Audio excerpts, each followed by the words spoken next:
To another episode of National Divorce Talk Raw, where we cover the top news regarding secession, self-determination, and the future independence of California or independence movements around America.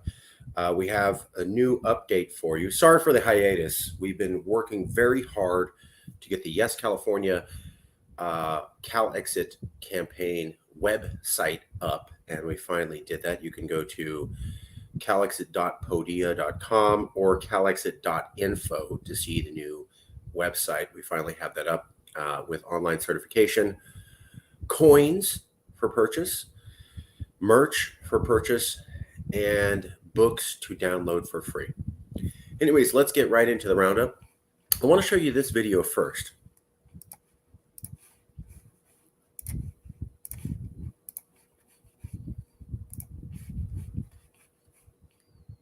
The cat's just like, dude, what? You left the door open. This is what happens. I told you. If you could get rid of one U.S. state, what would it be, and why did you pick California? Yep. So that's a little bit of comedy to get this show going, because it's going to get pretty serious when we talk about how Roe v. Wade was overturned, and now that has destroyed Californians' faith in America. We'll get right into that. Wanted you to laugh first before it gets too serious.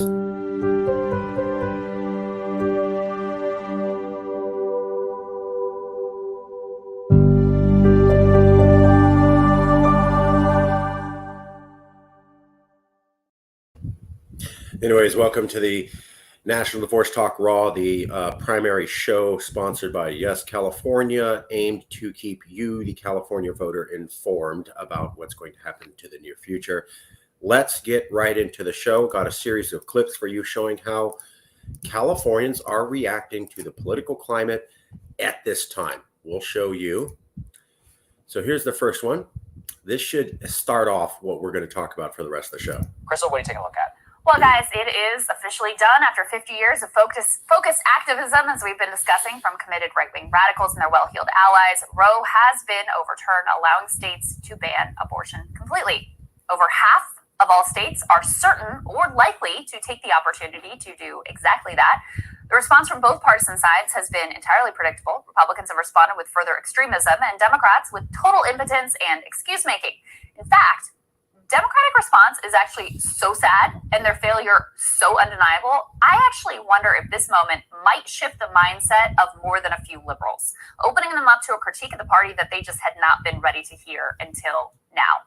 More on that in a minute. Let's start with the GOP side. So not satisfied with leaving abortion policy up to the states, former Vice President Mike Pence, the guy is supposedly the reasonable and honorable alternative to Trump, he chimed in immediately to push for an absolute nationwide ban on abortion. He wrote, quote, "Having been given this second chance for life, we must not rest and must not relent until the sanctity of life is restored to the center of American law in every state in the land."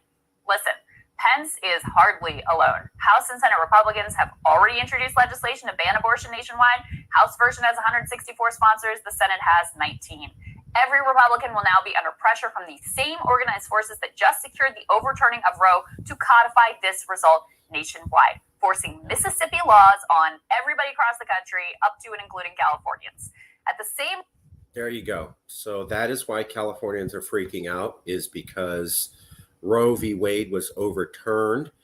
People were shocked that could happen, and now they're wondering what's next. And you have Republicans already talking about banning abortion outright across all states, which means that Californians would have to live under the rules of, like she said, Alabamians, New Orleanians, Louisianans, people who come from a extremely conservative southern state. They would be making laws, and that would be forced on you in California, and you would have to do what they would say. And the decision for abortion would not be left back to the state of California.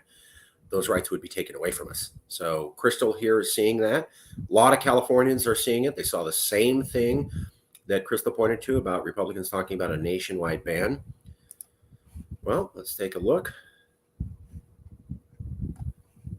signs of societal decline. Let's go ahead and put this up there on the screen.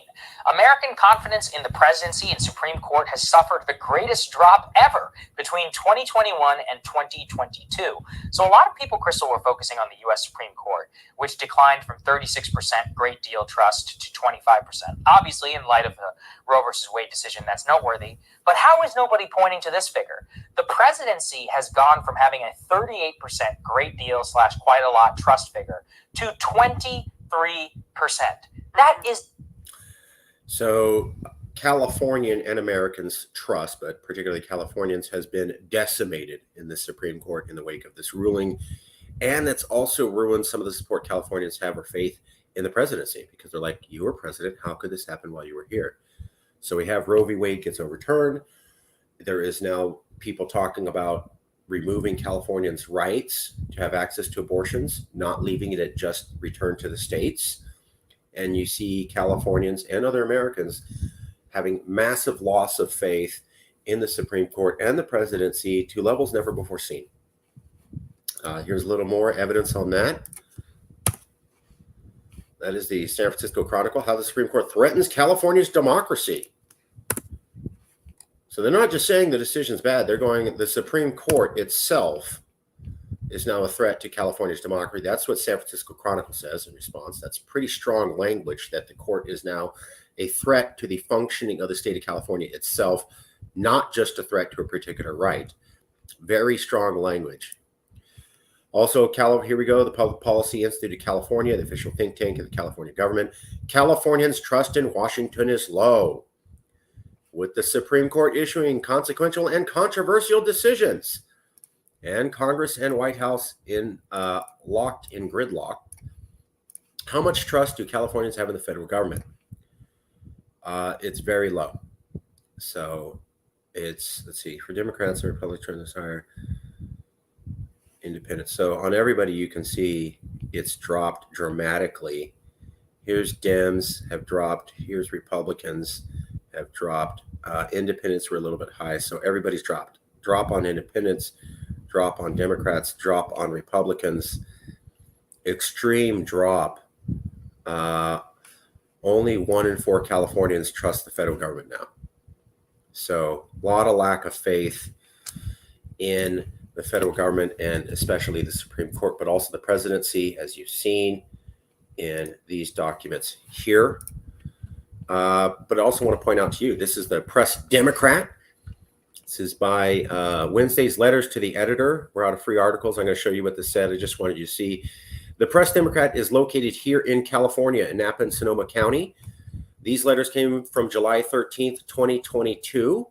And they're from regular Californians. And so I'm going to show you what the Press Democrat person said. Let me show you to that right now.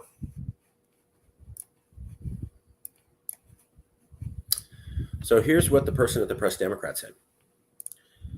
This wrecking ball of a Supreme Court is just getting started.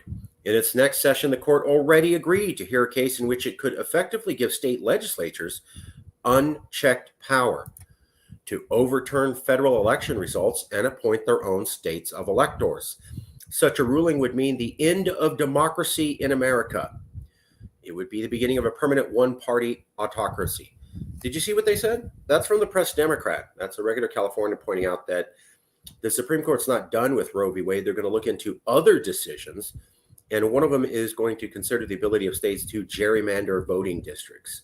If the Supreme Court says that states can gerrymander voting districts how they want, it would, quote, such a ruling would mean the end of democracy in America. He's not alone. A lot of people get it.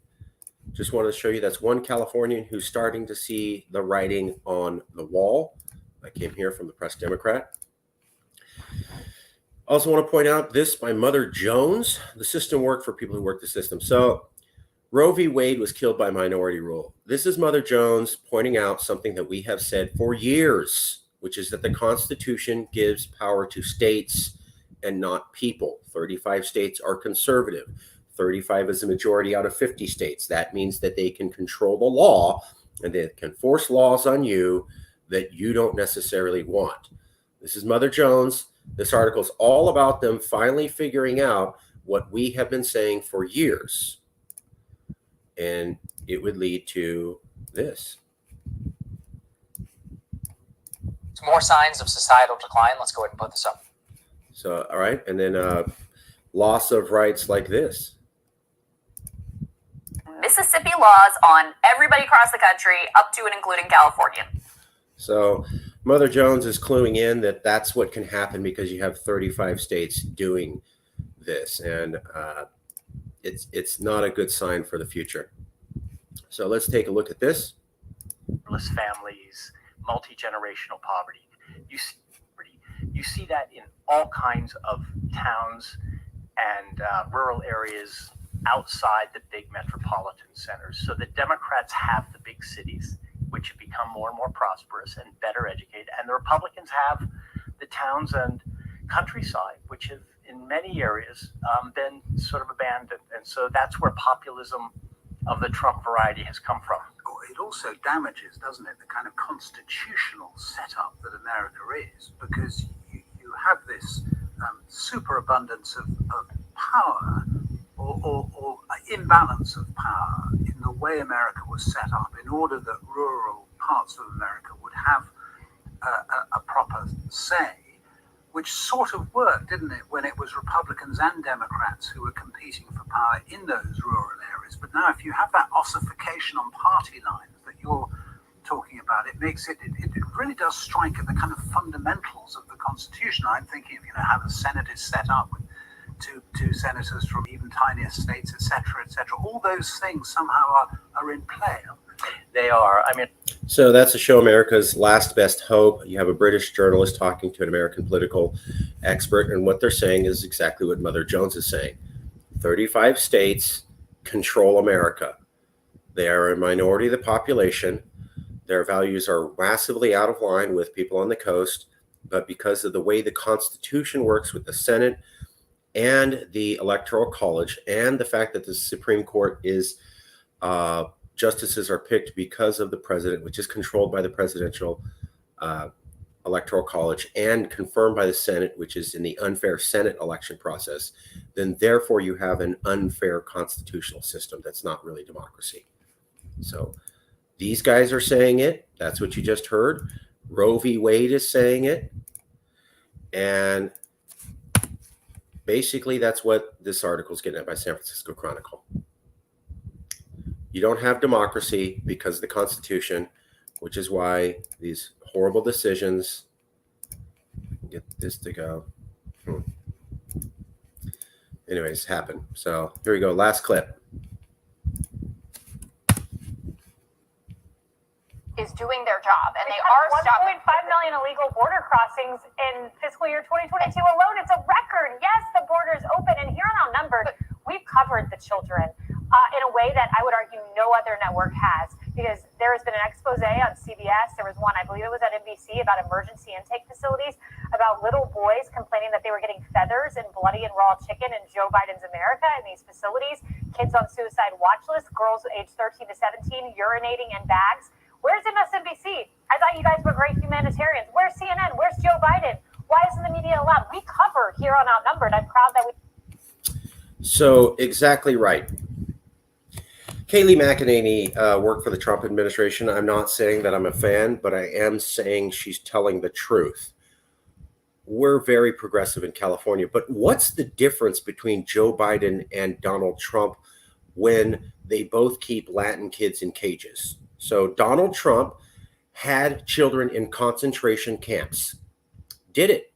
Democrats were mad and upset and said that's the most racist, white supremacist thing you can do. Joe Biden's done the exact same thing for the last 2 years.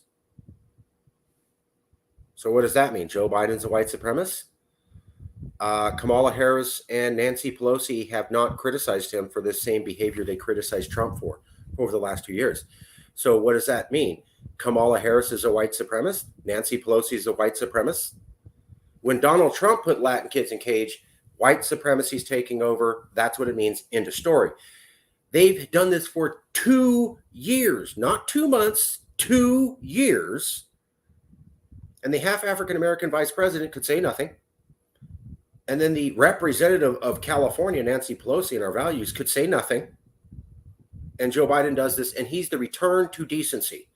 So to me, what that says is that Latin kids in concentration camps is cool. And it actually is what America's about and America's true character, because you had the Republican do it and the Democrat do it.